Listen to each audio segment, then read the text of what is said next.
केंद्रीय स्वास्थ्य एवं परिवार कल्याण मंत्रालय के अनुसार पिछले 24 घंटे में कोविड-19 के 80,472 नए मामले मिलने से बुधवार सुबह देश में इससे कुल मामले बढ़कर 62,25,763 हो गए हैं, जिनमें से 9,40,441 मामले अभी भी सक्रिय हैं। नीति आयोग के सदस्य डॉक्टर वी.के. पॉल ने कहा है कि आने वाले महीने में कोविड-19 के प्रसार को रोकने के लिए लोगों को सुनिश्चित करना होगा कि वे मास्क वाला दशहरा, मास्क वाला छठ, मास्क वाली दिवाली मनाएं। वहीं आईसीएमआर के महानिदेशक ने कहा है कि आगामी त्योहारों व सर्दियों के मद्देनजर राज्य को रणनीति बनाने की जरूरत है। अमेरिकी राष्ट्रपति चुनावों की पहली डिबेट के दौरान मंगलवार को डेमोक्रेटिक प्रत्याशी जो बिडेन ने राष्ट्रपति डोनाल्ड ट्रंप से कहा, क्या तुम अपना मुंह बंद रखोगे? करीब 15 मिनट बाद ट्रंप ने फिर कुछ कहना चाहा। जो बिडेन ने कहा, क्या तुम 1 मिनट के लिए चुप रहोगे? 90 मिनट की डिबेट में दोनों ने एक दूसरे को कई बार टोका। राजकोट, गुजरात में एक 10 वर्षीय बच्चा महात्मा गांधी की वेशभूषा में मंगलवार को कोविड-19 का सैंपल देने पहुंचा। बच्चे ने कहा, लोगों को टेस्ट से भयभीत नहीं होना चाहिए। अगर हम सहयोग करेंगे तभी हमारा देश स्वस्थ होगा। धोती कुर्ता पहने हुए व हाथ में लाठी पकड़े हुए बच्चे ने मास्क भी लगा रखा था। उत्तर प्रदेश पुलिस द्वारा परिवार के विरोध के बावजूद हाथरस गैंगरेप पीड़िता का अंतिम संस्कार करने पर दिल्ली के मुख्यमंत्री अरविंद केजरीवाल ने कहा, पीड़िता का पहले कुछ वैश्यों ने बलात्कार किया और कल पूरे सिस्टम ने बलात्कार किया। आम आदमी पार्टी नेता संजय सिंह ने कहा, सबका साथ, सबके विश्वास को खाकी के घेरे में चिता में डाल दिया गया।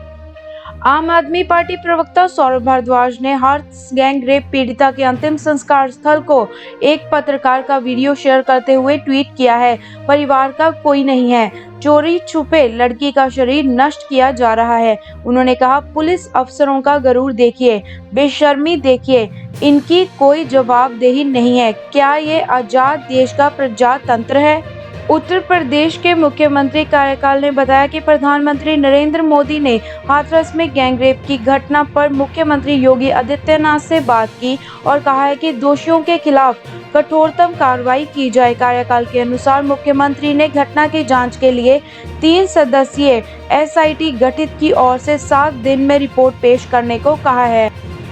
रिलायंस इंडस्ट्रीज ने बुधवार को बताया कि अमेरिका स्थित निजी इक्विटी फर्म जनरल एटलांटिक 1% से कम हिस्सेदारी के लिए रिलायंस रिटेल में 3,675 करोड़ रुपए निवेश करेगी। यह निवेश रिलायंस रिटेल के 58.1 अरब डॉलर के प्री मनी इक्विटी मूल्यांकन पर हुआ है। इस साल की शुरुआत में जनरल एटलांटिक ने रिलायंस के जियो प्लेटफॉर्म में लगभग 90 करोड़ डॉलर निवेश किया था। एनसीपी प्रमुख शरद पवार ने सुशांत सिंह राजपूत की मौत के मामले को लेकर कहा, केस की जांच अलग दिशा में चली गई है। उन्होंने कहा, हो सकता है केंद्र सरकार को मुंबई पुलिस पर यकीन नहीं है, इसलिए जांच दूसरी एजेंसी सीबीआई को सौंपी गई थी। पवार ने आगे कहा, सीबीआई ने केस कहां तक सुलझाया हमें नहीं पता। महाराष्ट्र सरकार ने कोविड-19 महामारी के मद्देनजर नवरात्रि में डांडिया, गरबा व सांस्कृतिक आयोजन पर रोक लगा दी है। राज्य सरकार ने साथ ही मंडलों को इसकी जगह रक्तदान अभियान जैसे स्वास्थ्य संबंधी कार्यक्रमों व कैंप के आयोजन की सलाह दी है। रिया चक्रवर्ती के वकील सतीश मान शिंदे ने बॉम्बे हाई कोर्ट में मंगलवार को कहा, सुशांत को स्टार सारा अली खान और श्रद्धा कपूर ने बयान दिए हैं कि सुशांत 2019 से पहले से ही ड्रग ले रहे हैं। वकील ने आगे कहा, सुशांत आज जिंदा होते तो उन्हें सेक्शन 20 के तहत सजा मिलती।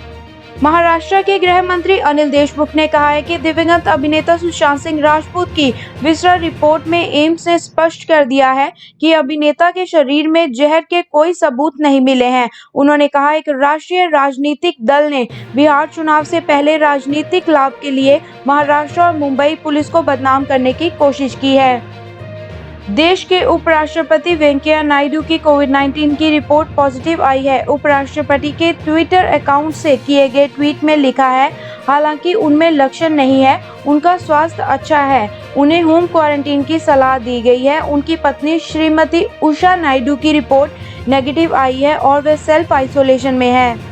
पश्चिम बंगाल की मुख्यमंत्री ममता बनर्जी ने केंद्र के कृषि कानून की आलोचना करते हुए कहा कि ये कानून किसानों को तबाह करेगा और फिर जमाखोरों की मदद करेगा। उन्होंने आगे कहा, हम जल्द ही अधिकारियों की एक बैठक बुलाएंगे ताकि यह देखा जा सके कि किसानों के हित की रक्षा के लिए क्या किया जा सकता है। कृषि मंत्री नरेंद्र सिंह तोमर ने कहा है कि बिचौलियों से घिरी यूपी सरकार स्वास्थ्य नाथन आयोग की सिफारिशों को लागू नहीं कर पाई। बकौल तोमर ने कहा, कांग्रेस ने 2019 में घोषणा पत्र में एमएसपी अधिनियम समाप्त करने की बात की थी और पूर्व प्रधानमंत्री मनमोहन सिंह हर मंच पर बोलते थे कि वह इस पर काम करेंगे, लेकिन कांग्रेस अब मुकर रही है। नोबेल विजेता अभिजीत ने कहा कि भारतीय अर्थव्यवस्था दुनिया में सबसे खराब प्रदर्शन करने वाली अर्थव्यवस्थाओं में से है। हालांकि चालू तिमाही में इसमें सुधार देखने को मिलेगा। वर्चुअल इवेंट्स में बोलते हुए उन्होंने कहा कि देश की आर्थिक वृद्धि कोविड-19 महामारी से पहले धीमी हो रही थी। बकौल बनर्जी ने कहा कि इनमें नहीं लगता कि भारतीय अर्थव्यवस्था का प्रोत्साहन पर्याप्त होगा। मुंबई पुलिस ने यूट्यूबर और मॉडल साहिल उर्फ प्रदीप चौधरी को महिलाओं के खिलाफ अपमानजनक कंटेंट पोस्ट करने के आरोप में हरियाणा से गिरफ्तार किया है। एक महिला वकील ने 33 वर्षीय साहिल के खिलाफ शिकायत की थी। अधिकारियों ने कहा कि वीडियो डिलीट कर दी गई है और जांच के लिए आरोपी के सोशल मीडिया अकाउंट बंद कर दिए गए हैं। लखनऊ में विशेष सीबीआई अदालत ने 28 साल बाद बुधवार को बीजेपी के वरिष्ठ नेता लाल कृष्ण आडवाणी, मुरली मनोहर जोशी और उमा भारती समेत 32 लोगों को अयोध्या में बाबरी मस्जिद विध्वंस मामले में आपराधिक साजिश के आरोप में बरी कर दिया गया है। इसकी जांच कर रही सीबीआई ने अदालत के सामने 351 गवाह और करीब 600 दस्तावेज प्रस्तुत किए थे। स्वास्थ्य मंत्रालय ने कोविड-19 वैक्सीन खरीद वितरण के लिए सीरम इंस्टीट्यूट ऑफ इंडिया के सीईओ पूनावाला द्वारा बताई 80,000 करोड़ की लागत से असहमति जताई है। मंत्रालय ने सचिव राजेश भूषण ने अनुसार खरीद वितरण के लिए आवश्यक रकम उपलब्ध है। पूनावाला से पूछा गया था कि यह वैक्सीन खरीद वितरण के लिए सरकार के पास लगे 1 साल में 80 करोड़ ज्यादा होंगे। मुंबई पुलिस ने डायरेक्टर अनुराग कश्यप को सम्मन भेजकर उनसे गुरुवार सुबह 11 बजे पुलिस स्टेशन में पेश होने को कहा है। यह सम्मन अभिनेत्री पायल घोष के कथित यौन उत्पीड़न के मामले में भेजा गया है।